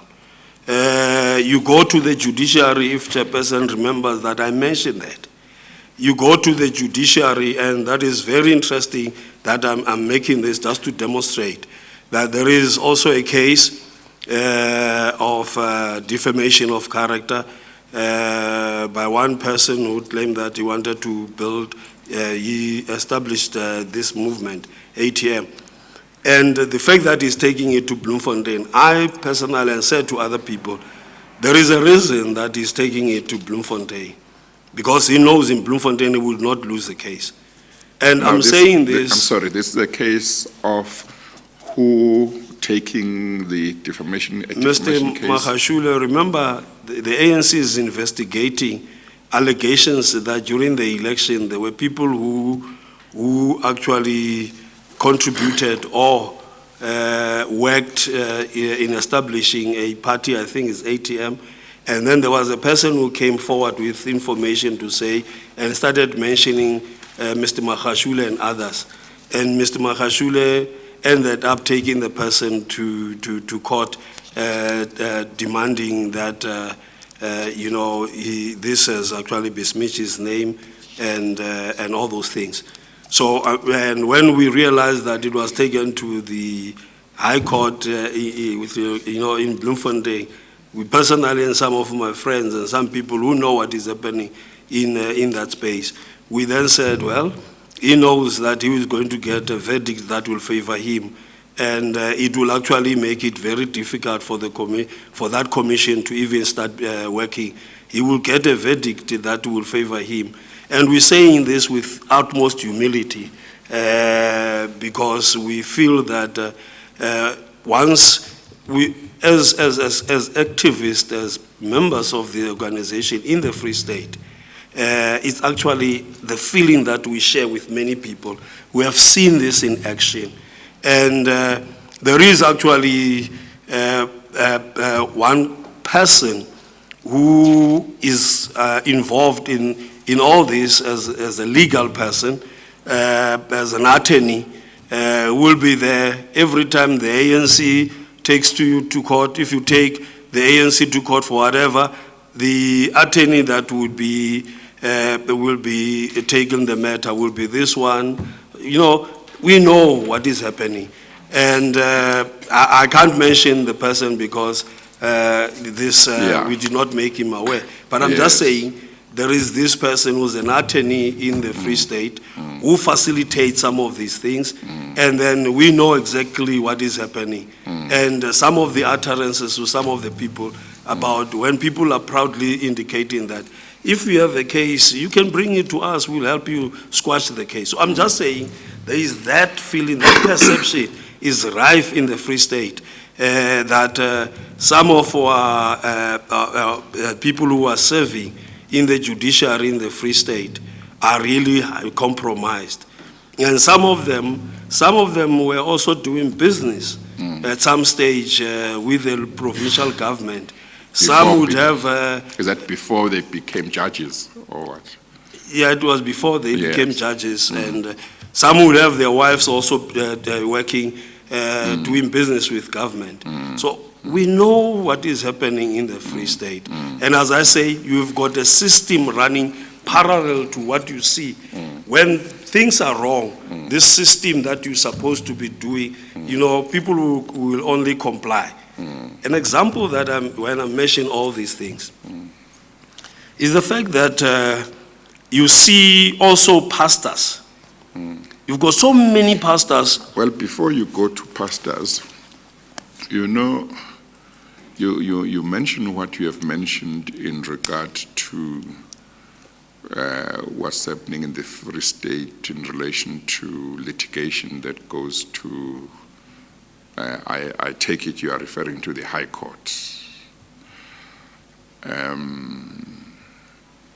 I may be wrong, but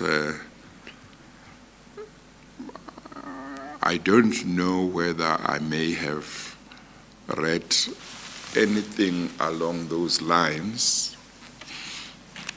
I happen to have sat together with my colleagues in the Constitutional Court in the matter that was brought to the Constitutional Court before the Mangaung Conference in 2012. That matter, as you should remember, had started at the High Court in the Free State. I don't know, I seem to have the impression that maybe either it's something that may have been written in some affidavit, or maybe it's something that some or other counsel might have mentioned during argument. But I seem to remember that there was some statement that I heard that seems to be in line with a concern similar to the line that you are mentioning. Now, I would like you and all those who have got information, evidence about that uneasiness, to come forward and give that information to the Commission, because of all the arms of the state,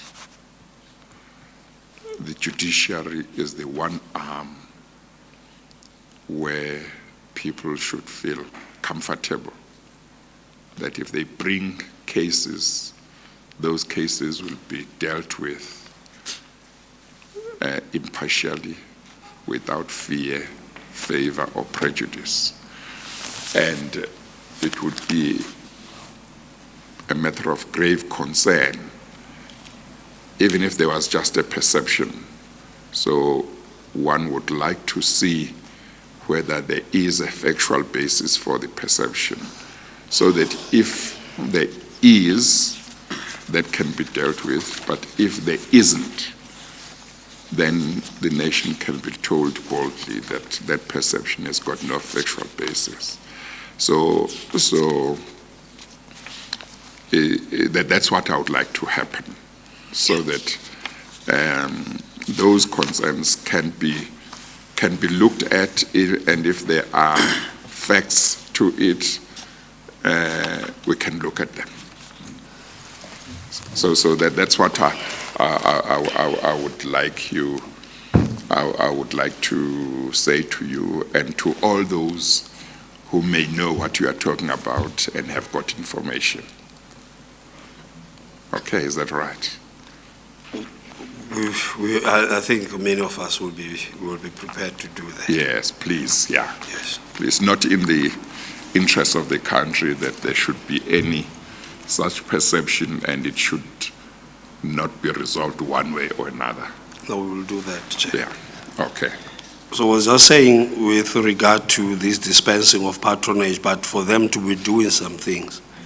I'm just making an example of some of the things that have happened. Yes, yes. And yes. if you check here at 34.1. No, I interrupted you while you were going to the pastors. And that's where I'm. That's why you're yes. going. Okay. It's not food, Chair. You would have, Chair, there is a pastor well known in the Free State, Ndade Muruti Daniel Mutobi Lekota. You would find that he was appointed as Deputy Director Research in the Department of Police, Roads and Transport. And he was born on the 31st July 1948. And if you take, you look into the position when he took, the position effectively, it was the 1st of August 2015. And at the time, it was at the age of 67. Now, all I'm raising is these things will only happen in provinces where you have undermined systems. This is the retirement age. And there's no system that in the public administration that will do this. It happened also with... where you mean where somebody who has gone beyond retirement age Yes. would be appointed Yes. afresh? Yes. I don't know what happened because the system itself will reject that. For instance, we had an HOD, unfortunately passed on. And when they could not renew his contract because of his age, he was then taken to, is it Lindelani? We call that Lindelani, the office of the Premier.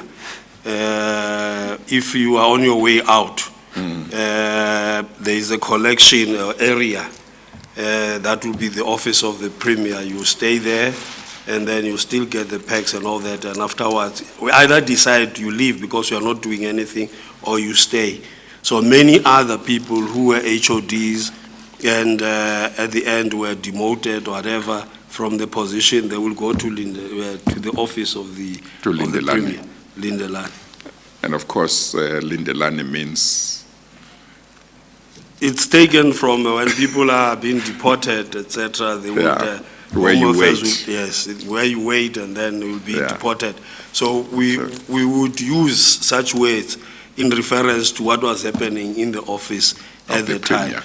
That yes, if he is not comfortable with you as an HOD, if you are not removed, you'll end up at Lindelani. Okay. And then we know you moving. Yes. There is an example of one person is actually good. He's a good HOD, was an HOD, and ended up becoming a CEO of an entity, the Free State, and now he's at Lindelani. So it goes that way. If you are not wanted, you go to Lindelani. You mean Lindelani is still there now? Or you mean at that time? Chairperson, we are dealing with the system. It doesn't matter whether the person is there or not. The system is still there. So you mean the system continued beyond the time of the former Premier? It is continuing. Okay. Up until you deal with the system, you're not going. As I say, you can do whatever now. You can put any person you think is better, would not be able to do anything meaningful in that province up until you have dealt with the system that has been introduced in the Free State, where people will disregard processes and feel nothing has happened, and people will just play dumb. I saw one witness sometime who was here and could not also. I mean, this is a bright guy. He's a bright, qualified, highly qualified person. Some of the things that he was saying here, you could see the difficulty is a person accepting. He will just take responsibility and taking a fault for others. But when the person knows exactly what happened, you know, and people will play stupid, but they are not stupid. They know what is happening, and then you would have such characters in the province who would rather protect individuals and take the fall than to expose this individual. So that is the problem that we have. That is the system that I'm talking about. The system, as I say, if you go to any department, you get, and in municipalities, the system that I'm talking about, Chair, and why I'm saying there's inconsistency. There is a case I think in 2000, where a person, I'll mention the name because I had spoken to him at length, was a councillor, Ketso Totomakume. Here is a person who was a mayor during the transition period, during the transition local government, and in the Northern Free State at the time. And I will show you, Chairperson, that how inconsistent we are in applying this. This comrade was one of the comrades when they were approaching 1990, somewhere in 1997, 1998, by Mr. Mahashule. At the time, you remember it was in 2000, the ANC PEC had been dissolved. And there was an ILC under the leadership of Ndade Musala and the late Nobingomba. And Mr. Mahashule approached many municipalities at the time in the Northern Free State and asking them to consider the privatization of water system within their municipalities. And it was that only municipality, Sasolburg Transitional Local Council, that rejected that. And the person who was leading that was Toto Makume. So this Toto Makume was then elected as a mayor, as an executive mayor. But it was not before he was discouraged by Mr. Mahashule not to stand, where he wanted, he even encouraged him to go to school, that he has mobilized funds for him to go to school. But he rejected that. And he ended up being elected. And he was then approached by then the regional secretary, deputy regional secretary and the chair, without mentioning their names, and then to appoint certain, when he was appointed the executive mayor. He was then asked by these individuals when he was approached that they should put some people, a majority of these people were coming from Paris, to be members of the mayoral committee. And to this, Toto rejected, refused to do that. But what then happened was that his refusal was informed by the fact that it was not coming from any structure. He was part of the regional RWC, the Regional Working Committee, and the ILC at the time had not pronounced itself on that. And what then happened to Toto? He then had a trip to China. And then along the way, because there was threats of typhoon, etc. One second. Is that still in your statement, or is it something It deals with dispensing of patronage. Yes. That I'm just mentioning an example Okay. of this that I Yes. said about this patronage. Yeah. And then he went to China. Unfortunately, there was a problem. They had to go through Spain, and his bag was left here. And he did not have clothes to change, a phone bag. Then they said he can use his credit card. But when he did not, he used the credit card, almost about 300 rand, less than that. And then when he came back with the, when he came back with the intention of paying, because he was advised, what actually became a problem, Chairperson, where I'm trying to point to you, is that at 2000, when we were elected as in the leadership, and the first casualty was this man. He was then removed, and the argument was that he was removed for using the credit card, the official credit card, and the argument was that the credit card was written goodies, the statement. And for that, it was seen that the person had actually gone in and was paying for the prostitutes at the time. And that was what was said Yeah. in the argument. So I'm just saying, I think Can I also request you that Yes, let's try we and deal, that's why I avoided you to Yeah. go into 34. I was happy the way you've dealt with it, because I think it conveyed the message. okay. Can we try to deal with the issues that in the statement. in the statement, Yes. to the extent where you might seek to clarify certain issues? It must not be outside the ambit of the statement. And we are trying to do so in order to be fair to other individuals, entities that might not be here, who might simply be mentioned for the first time, and for us also to be caught by surprise by your Yes. evidence. Yes, So, but also, Mr. Tukwana, while one accepts that there might be, that not everything you say might be in the statement, there might be additions, but one doesn't expect too much of a detour or departure from the statement. And the advantage of having the statement is that both your legal team and the Commission's legal team have looked at the statement. They know what you are going to say.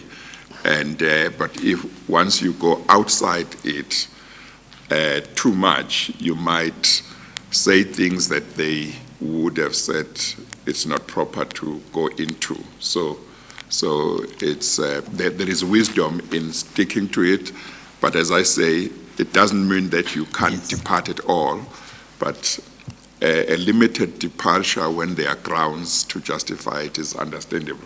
But once the departure is too much, then there may be a problem.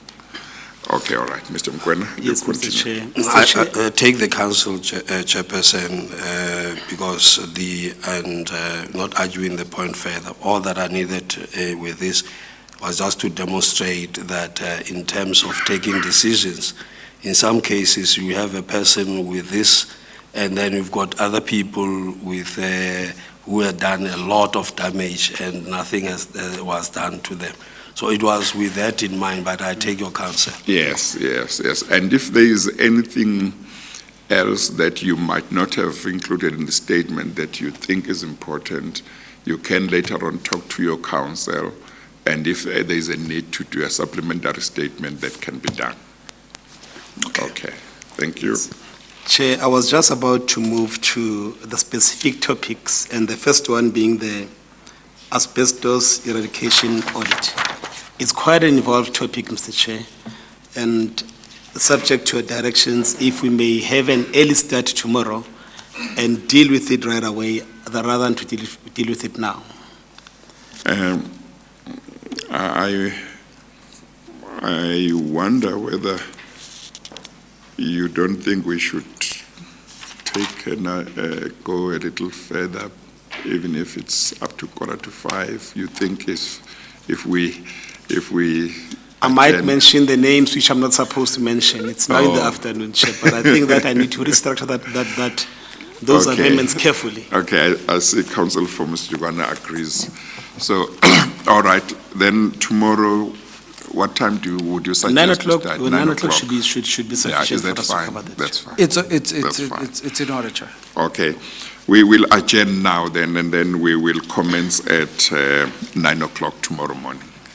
We adjourn. All right.